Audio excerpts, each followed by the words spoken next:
Amazing, thank you. Good afternoon, everyone. Quite a full room for the graveyard shift of ending the conference. It's been really lovely to be with everyone this weekend. So today I'm talking about food chain misinformation, and what that means is misleading depictions of animals raised for food and how it affects public perception and purchasing decisions. So fact or fiction, how animal farming is depicted and the UK's industrial animal farming model.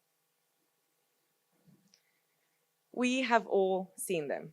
You go into a store and you buy a product with images of happy farm animals raised on family farms, running through green pastures. Many products have labels stating that they're free range or cage free or pasture raised. And in addition, TV shows about farming and the press depict animals as reared outdoors on high, extensive systems.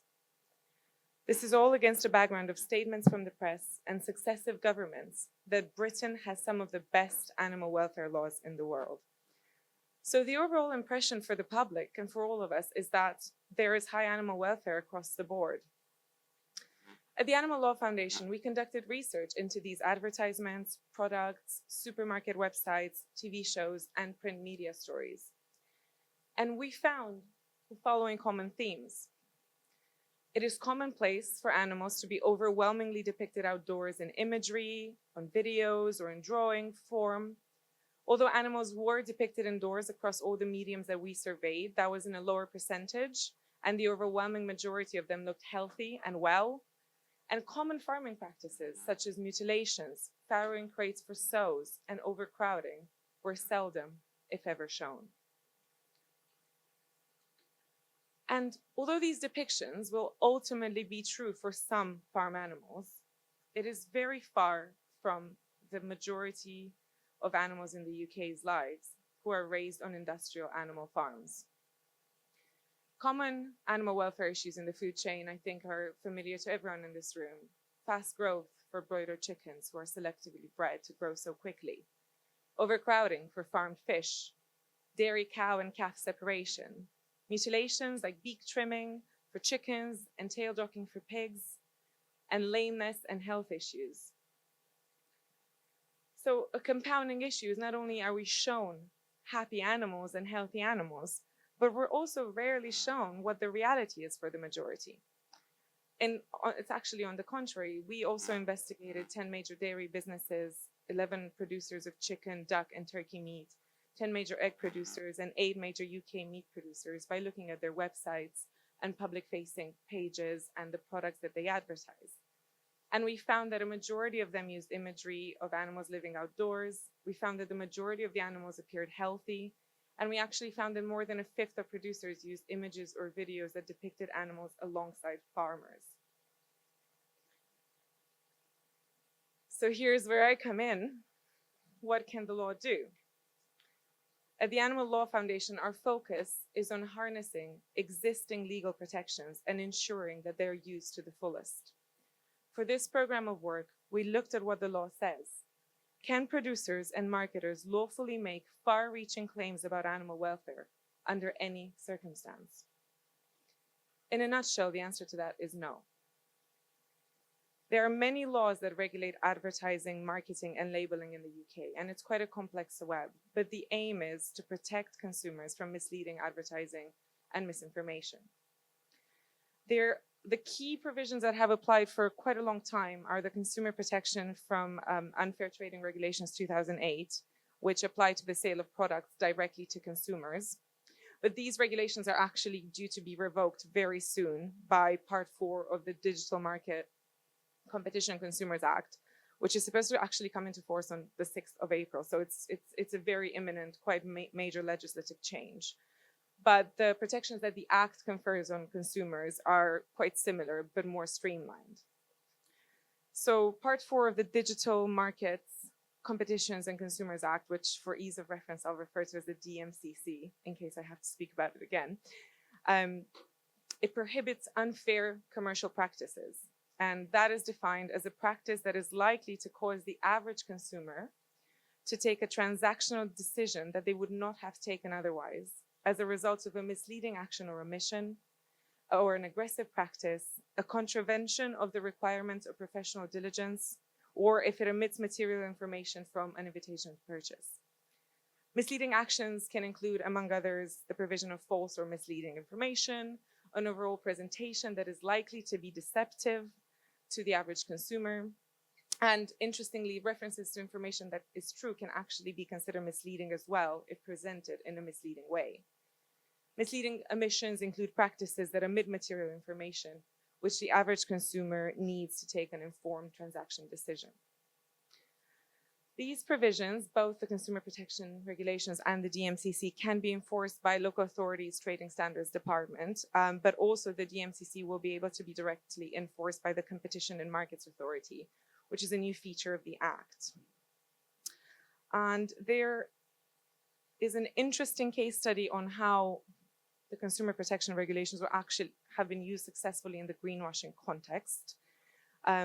There has been increasing regulatory activity against greenwashing. So there are interesting parallels to make between greenwashing and what we are facing, which is humane washing. And the reason this KLM case is relevant is because it was decided under the EU Consumer Protection Directive, which is what the Consumer Protection Regulations implemented into UK law. And those similar provisions have been continued into the DMCC. In March 2024, a Dutch court held that KLM's sustainability advertising breached the EU Unfair Commercial Practices Directive, which, again, as I said, has been implemented into domestic law and retained under the Consumer Protection Regulations. KLM had made far-reaching claims, alleging that flying could be sustainable and that offsetting products will compensate for the carbon footprint of flying.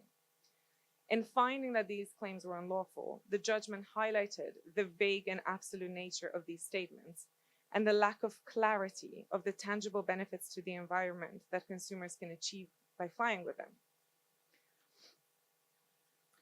Beyond the strict consumer protection laws, we also have some other relevant legal provisions that apply in this space. There is the Fraud Act. Section 2 prohibits fraud by false representation. There is the Food Safety Act 1990. Section 15 prohibits the labeling and advertising of food in a way that falsely describes the food or that is likely to mislead as to the nature or substance or quality of the food. And the General Food Regulations 2004, specifically Regulation 4, prohibits misleading labeling, advertising, and presentation of food. What all of this means in the context of misleading advertising is that food producers should not be able to make grandiose welfare statements without the evidence to back these up.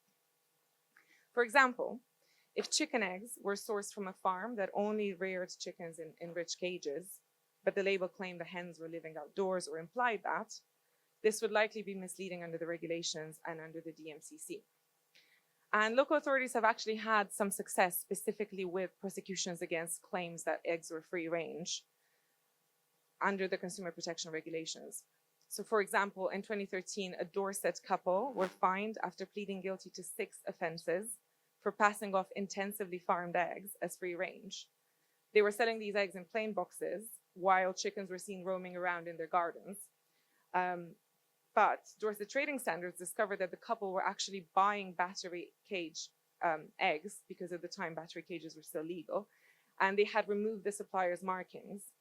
And Trading Standards' case was that the presentation of the eggs would give the average person the clear impression that the eggs were from the hens running around in the garden.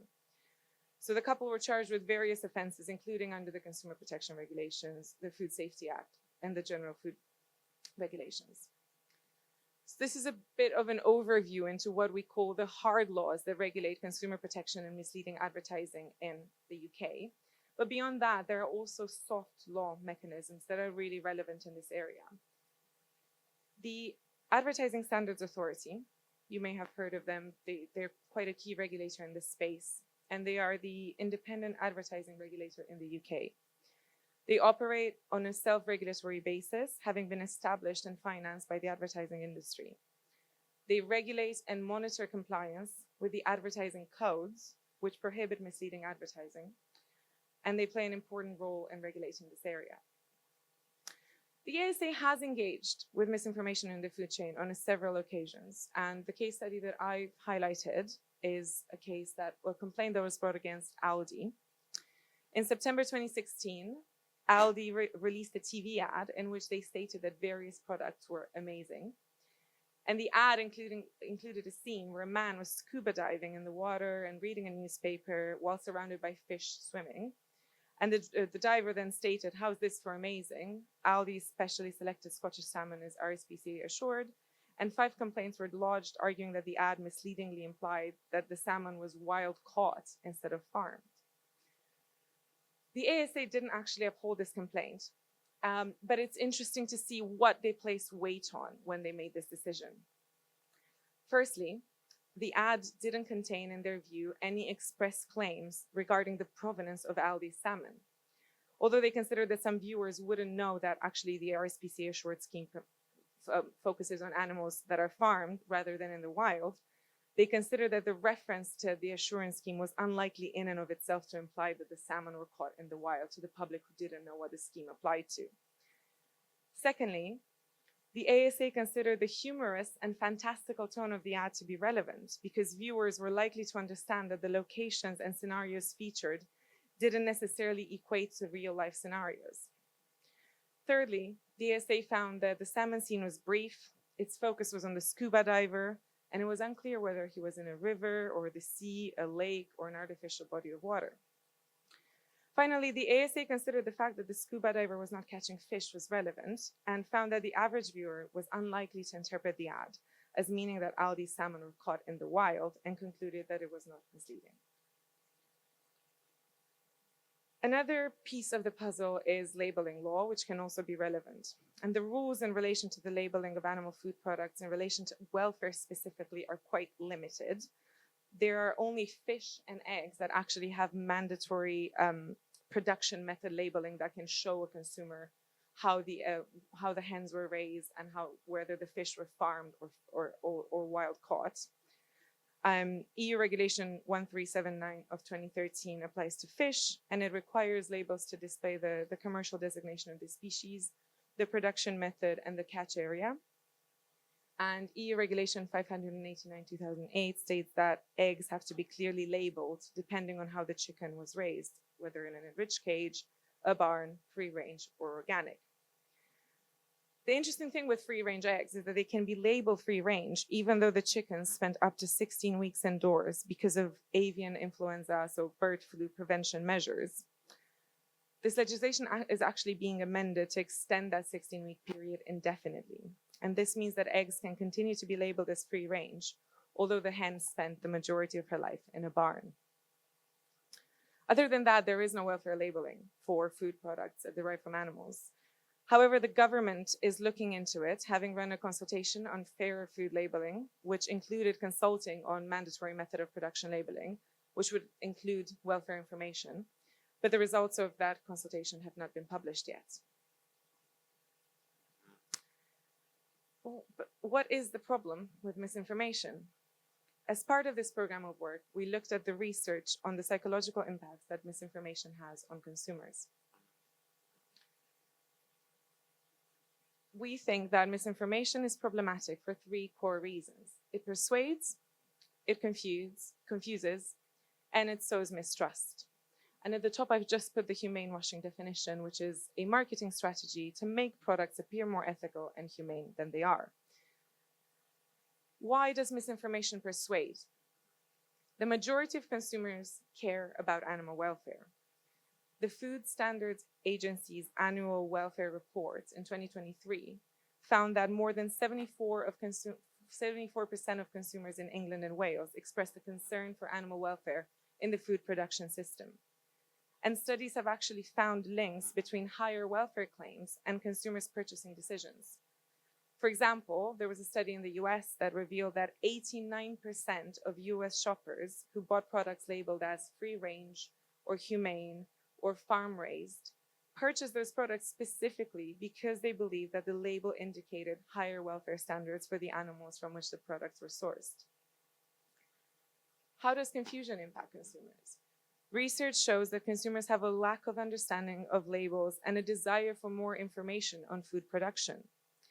An example of that is research that found that approximately 20% of the British public associate the British Lion Mark, a voluntary egg labeling scheme, with higher animal welfare standards, although eggs from caged hens can still display that mark. And finally, mistrust. UK consumers, research has shown in greenwashing, are ready to boycott companies over misleading green claims. But consumers may not always know if a product is truly green or sustainable.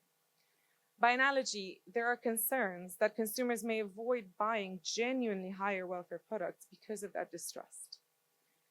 As the 2013 horse meat scandal revealed, which involved the sale of beef and pork products that contained horse meat, mislabeling can quickly erode consumer trust, and that trust is challenging to rebuild once compromised. Misinformation can really erode the trust towards the companies making the claims, but also towards regulators, which can in turn disrupt market stability. So where does this leave us? Misinformation in the food chain is prevalent in the UK. We've all seen it in the media, on product labels, and in advertisements. We are all too familiar with these images of farmed animals running around on green pastures, surrounded by space and raised well, which is in a stark contrast with the truth for the majority of farmed animals in the UK. With a lack of accurate depictions of how animals are really farmed, we appear to be witnessing an intentional effort to ensure that this is the dominant imagery of UK agriculture and that products made in the UK guarantee high animal welfare across the board. It is only by ensuring that the public and the consumer are fully aware of the reality of industrial animal farming will they be able to make informed decisions. Thank you.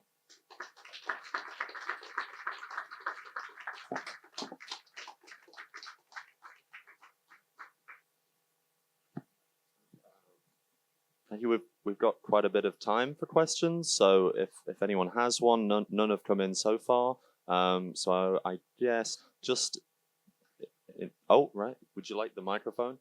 Yeah, I mean, that works. In 2024, the European Court of Human Rights ruled as such, animal welfare is part of the public order, something like that. And that's Council of Europe. There is a European economic public order within the European Union. Can we think that welfare of animals can be imported into the European economic public order of the European Union, even if the UK is only in the Council of Europe? Thank you. Thank you for that question. That is extremely interesting.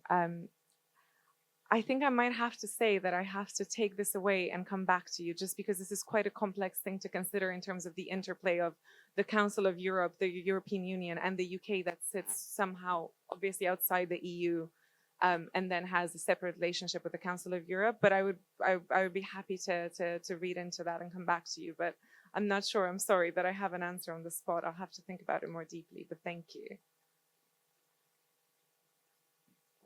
I'm just curious about the challenges in law with humane washing and proving using existing law as precedents to try and, yeah, at least this Dorset case seemed to be the one that was an obvious, like the most obvious case. But I just wonder when it's not as, yeah, when you don't have such a strong case, or where there's more backing from, I don't know, industry or yeah, can you speak to the challenges of trying to get kind of charges or, yeah? Yes, of course. So ultimately, this area of law is, in our view, untapped, and we think there is quite a lot of potential in using it. But you're right to say that the Dorset case was a bit more straightforward. It was clear that those chickens were not free range, and there will definitely be challenges because of, for example, the issues in the supply chain, because it's very hard to trace a specific product to a specific farm and how the animals on that specific farm were raised. So there's obviously evidential issues, and a really strong case would have to be put forward. Another challenge is that it is local authorities who bring these cases, and as we all know, they have been facing significant budgetary cuts, and there may be reluctance to pursue these challenges because it's a very new area for them. What I do think gives some hope is the role of the CMA in all of this, with their new direct enforcement powers under the DMCC, because those powers actually are quite toothy. They could take they wouldn't have to go through the High Court. They could take direct enforcement action, and if they saw potential issues with how rampant the misinformation is, I think that they could have powers to actually tackle this area more effectively. And there's also private prosecutions that the charities could bring. We probably have time for just one more question, which I just thought of. Oh, there is someone who wants it. Sorry. Okay. No worries. Hi. I used to work in a local authority, and I had no idea where trading standards sat. I don't think they existed in the local authority where I was, and I've since tried to find them since I left there to raise an issue which I can't remember what it was now, and I couldn't again. So it strikes me that there is a problem with going to local authorities. Now you've mentioned the Competition and Markets Authority as having a role as well. Can one go straight to the CMA, or is one still supposed to try and find a trading standards office?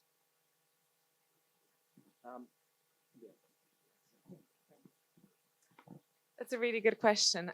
In terms of how to find trading standards, I think the local authorities structure their websites in very different ways. So things like this might actually fall under their food safety sometimes. So they'll have like a food safety designated page, and maybe that will link with trading standards. But this would, as you said, it really differs from local authority to local authority.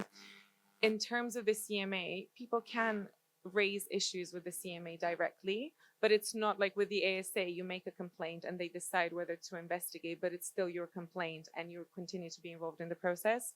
Whereas my understanding with the CMA is that they would take over that investigation if they thought that there was merit. And the key thing to flag, though, is that the CMA does tend to get involved where there are more systemic issues. So if there was one product, they actually have a memorandum of understanding with the ASA, where they decide who intervenes and where. But if there was one particular product that was misleading, I would imagine they would potentially refer you to the ASA. But if we're looking at a really big market issue, they might be more willing to intervene. Thank you. We've run out of time for this session, so a round of applause for Linka.